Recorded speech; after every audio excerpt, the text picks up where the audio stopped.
Okay, y'all, just drop whatever you're doing and turn up your radio, 'cause it's time for Body Love. Here's what happened last time. No, I think Vanessa's at home, or at least I hope she is, but Fidelia, well, see, I sort of threw her out. You what? Patricia, what would my sister be doing over there? Now come on out and I'll introduce you to everybody. Do I have to?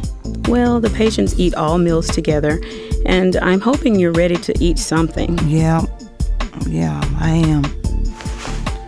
Okay, Doc, lead me to it. No, not after all the things that happened to Roz and everybody. Nessa, it don't matter how many of our friends have gotten sick. What matters is, I think you're having a heart attack.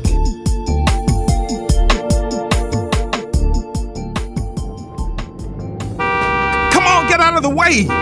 Sonny, careful. Careful. Nessa, I gotta get you to the emergency room now. And if these people don't... Look, I'm just trying to get us there as fast as I can, but I'm not gonna get us killed doing it. All this bumping around, it's... Okay. I'll slow us down. Okay. Just keep thinking about Miles.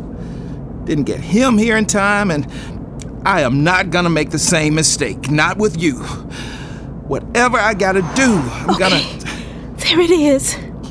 Yeah, almost there. Now, if they'll just... Yeah, driveway's clear. We can pull up right to the door. Thank you, Jesus. Look at those guys coming out to meet us. It's my wife right over here. I think she's having a heart attack.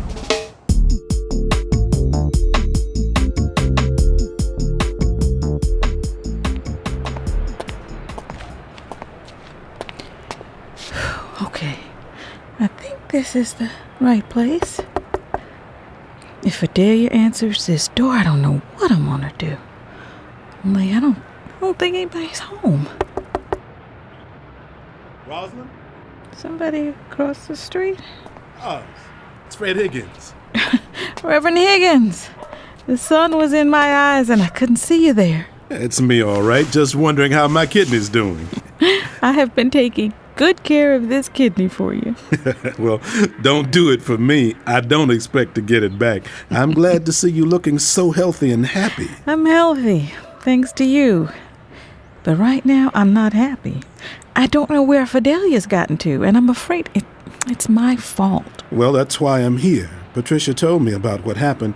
She said you'd come here looking for your sister. Only nobody seems to be home. I mean, this is where Kevron lives, right? Yeah, this is Kevron's place, but that was just my wife talking. She thinks every time somebody gets in trouble, they run straight to our son. And he is a generous and giving soul, no doubt about that. He is? Oh, yeah. Always helping out people in need. But I don't think Fidelia would have come here. That's why I wanted to catch up with you. You know where she is? No, but you and I can look for her together. That'll give you and me some time to catch up. We've both been too busy to talk much since we got out of the hospital. Well, all right. Yeah, I'd like that. I'd appreciate your help, and, well, I'd like to talk with you. Tell you the truth, Reverend, I've got a whole bunch of things I have got to talk to somebody about. Now, that's what I thought. Come on, my car's right over here. We can start looking for Fidelia together, and while we're looking, you can tell me what's weighing so heavily on your heart.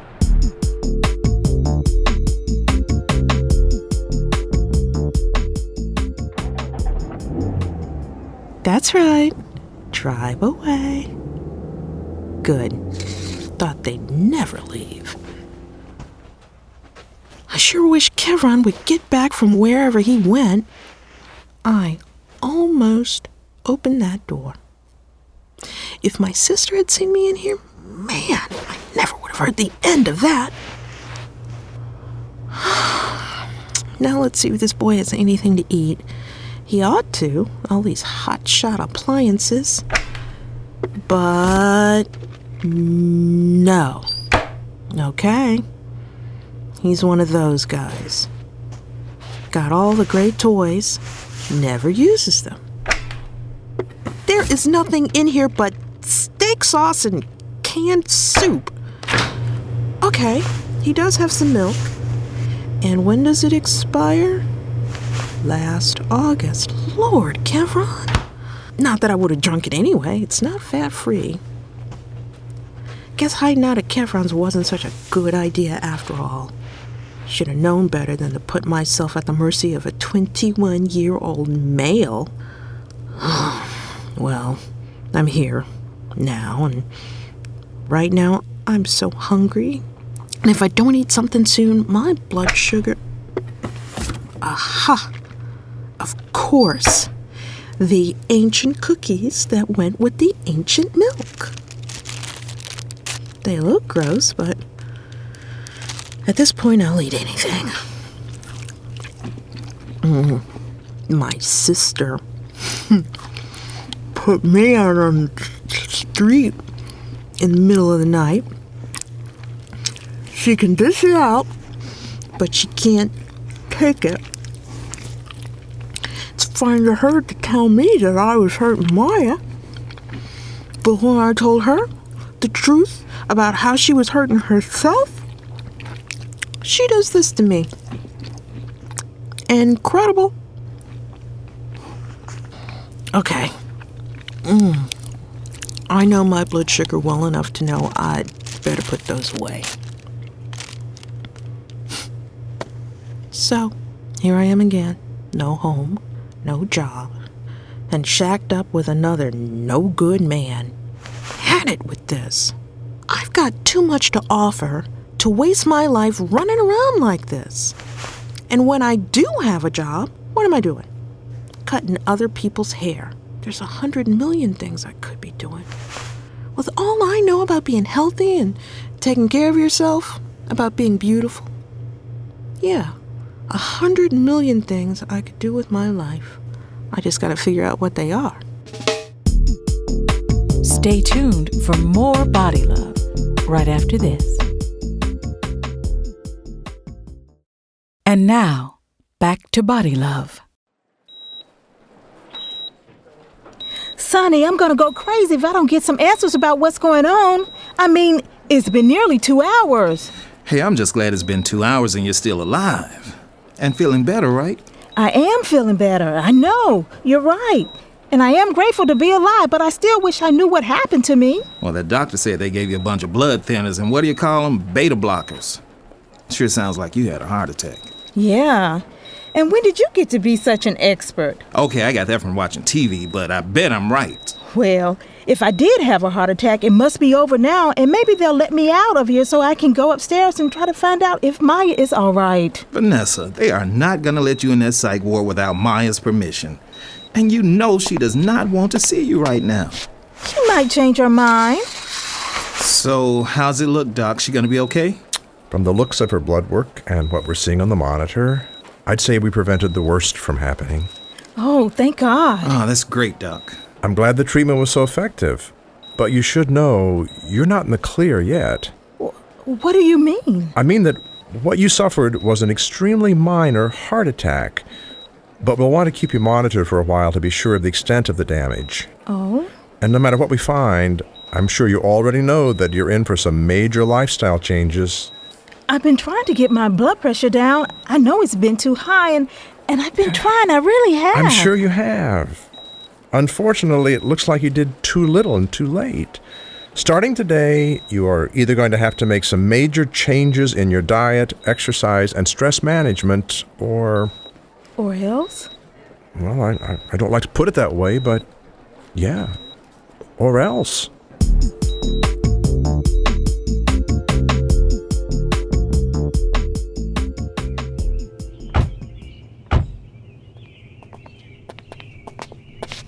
Now, Reverend, I'm sure there's a reason you brought us to the city park while we're supposed to be looking for Fidelia. Like Ecclesiastes says, to everything there is a season and a time for every purpose under the heaven. Okay. Roz, we've made a whole bunch of phone calls. We've gotten all kinds of people involved in the hunt, and I've gotten my cell phone right here for when folks start calling me back. I think we've done about all we can for right now. So, it's time for a walk in the park? Matter of fact, it's past time for a walk in the park. I like this place. If you stay on the path, it brings you right back here, and it's exactly 1 mile, so I can keep up with how far I'm walking. Carlos told me this was some of the best exercise and therapy I could do. Walking on level ground like this, slow and steady. I just haven't been doing it. Well, I haven't been out here as often as I should. That's why I wanted to suggest we start taking these walks together. That way we'll be responsible for each other for it, and we'll inspire and support each other. And it gives us good time to talk. I'm not really dressed for a long hike, Reverend. We're not going on any long hikes. We're walking slow and easy on the soft ground, taking our time. Well, I can do that. You know, a lot of folks think you have to work up a sweat to be getting good exercise, and that's just not true for people my age and even as young as you. Thank you. And this is almost always the best thing, slow and steady. The important thing is to keep moving, keep breathing, and do it every day. Every day. If at all possible. So are you with me? Will you make a date with your dear old preacher every morning for a walk? Every morning. Well, yeah. I hear what you're saying. Yeah. Let's do that. Good. Tomorrow we'll remember to bring some water with us too, because that's another important thing, staying hydrated. I'll bring us a couple of bottles then. Now, just how far are you planning on us walking? I don't know. It sort of depends on how much talking you want to do. Don't say that. I don't think either of us can walk that far. Sounds like there's some many burdens on your heart these days. You want to hear the complete rundown? Because it's a pretty awe-inspiring list when you get the whole thing. I want to hear it. You tell me everything that's dragging you down right now. Remember, you asked for it. To begin with, I'm diabetic. And just when I was starting to finally learn how to handle that, now I'm also on a complicated schedule of immune system drugs to keep my body from rejecting this priceless gift of your kidney. And last night, I lost my temper with Fidelia. I put her out of my car in a strange neighborhood in the middle of the night, and I haven't heard from her since, and I have no idea where she ended up. And if anything happens to her, it's my fault. That same night, I came home to find somebody has stolen a whole bunch of stuff out of my house. And I have no idea who did it or even how they did it, but I wasn't worried about that because my best friend's daughter is in the psych ward after she tried to kill herself. And that was because the poor girl didn't get proper help for the deep depression she went into when she found out her real father was not the alcoholic she grew up with, but instead was my husband. My husband, who died while I was unconscious in the hospital, so I didn't even get to say goodbye to him. And Reverend, I don't understand it, but I have not yet shed one single tear over his passing. That man meant everything to me. He was my heart. He was my soul for 20 years, and now he's gone, and I keep waiting for the tears to come. But it's just not happening, and I am starting to doubt everything I've ever known about myself. Roz, I think these long walks are going to do us both a lot of good.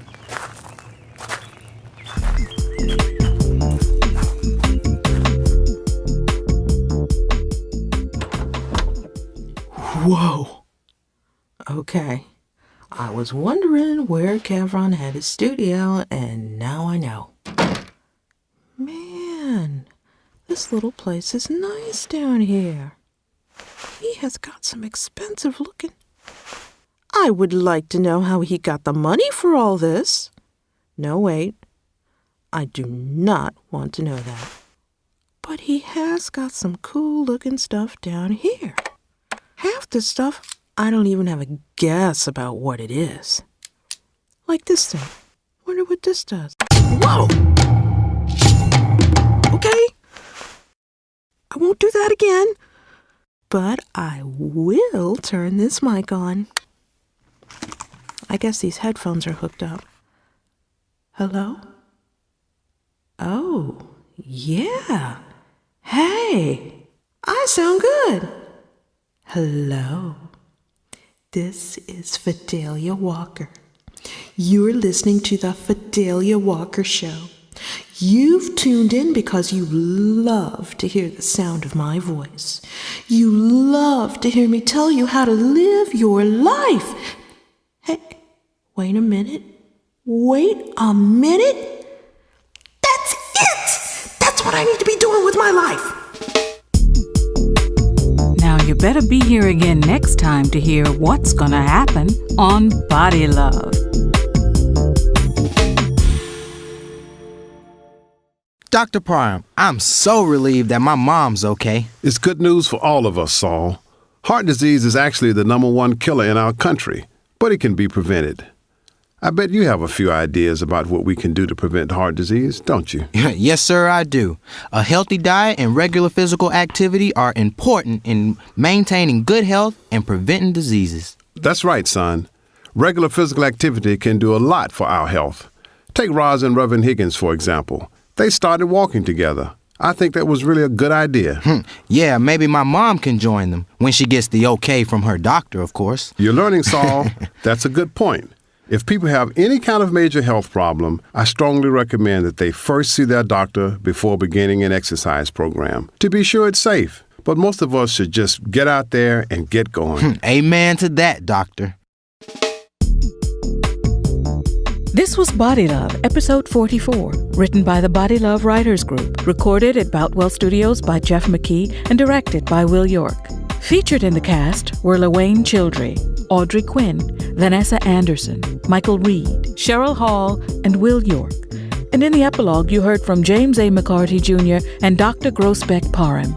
Body Love is a project of the University of Alabama at Birmingham's School of Public Health and Department of Theater. Produced by Lee Shackelford and Yoko Kawamura, and executive producer Dr. Connie Kohler. Support for the Body Love Radio Drama Project is provided by a matching grant from the Robert Wood Johnson Foundation, Princeton, New Jersey, along with the Joseph S. Bruno Charitable Foundation, the Community Foundation of Greater Birmingham, the Carefree Fund, the J.L.B. Beeson Fund, the Alabama Department of Public Health, and Blue Cross Blue Shield of Alabama. Find out more about Body Love on our website, www.bodylove.org.